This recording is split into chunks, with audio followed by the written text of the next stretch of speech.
Hello bachcho, let's start with the question. And here the question says that the sensation of fatigue in muscles after prolonged strenuous physical work is caused due to options are decrease in supply of oxygen, minor wear and tear of muscle fibers, depletion of glucose and accumulation of lactic acid.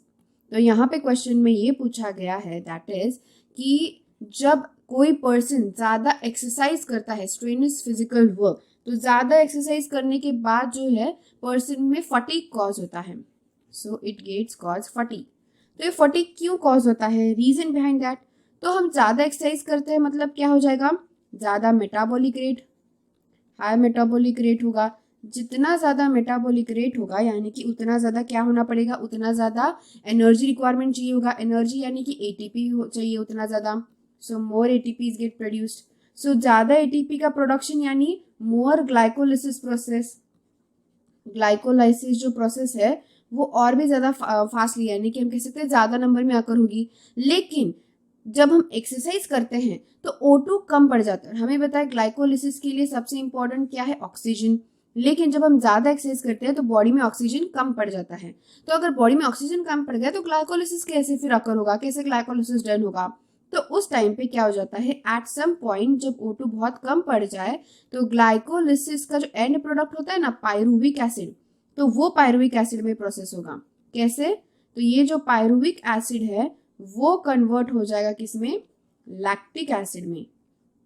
It will get convert into lactic acid plus NAD. और ये कब होगा, in the presence of dehydrogenase enzyme. तो dehydrogenase enzyme के presence में ये process अकर होगा. यानी कि ग्लाइकोलिसिस, एक हद तक ग्लाइकोलिसिस प्रोसेस कैरिड आउट होगा जब तक ऑक्सीजन जो है वो प्रॉपरली अवेलेबल हो रहा है. लेकिन ज्यादा मेटाबॉलिक रेट बढ़ रहा है, ज्यादा एटीपी चाहिए, तो फिर उस टाइम पे O2 जब कम पड़ जाता है तो अनएरोबिक प्रोसेस कॉज होती है. And this is a anaerobic process. ये एक अनएरोबिक प्रोसेस है. कौन सी वाली, जो भी पायरुविक एसिड का लैक्टिक एसिड में कन्वर्जन है, this is an anaerobic process. यानी कि अब्सेंस ऑफ O2 में अब्सेंस ऑफ O2 यानी कि O2 के अब्सेंस में होने वाली प्रोसेस होती है अनएरोबिक प्रोसेस. तो इस तरीके से लैक्टिक एसिड जो है वो क्या हो जाएगा, अक्यूमुलेट हो जाएगा. और जब लैक्टिक एसिड का अक्यूमुलेशन हो जाता है तब हम उसे क्या कहते हैं, वी से इट एज अ फटीग. तो हमें क्या हो जाता है, फटीग कॉज हो जाता है. जो भी मसल में ज्यादा लैक्टिक एसिड अक्यूमुलेट हो जाए, मतलब अगर समझो ज्यादा रनिंग कर लिया तो लेग्स में क्या हो जाएगा, लैक्टिक एसिड अक्यूमुलेट हो जाएगा जिससे फटीग कॉज हो जाएगा. सो दैट्स व्हाई यहाँ पे हमारा करेक्ट आंसर ऑप्शन आएगा, option D. So I hope you got the answer very well. Thank you and all the best.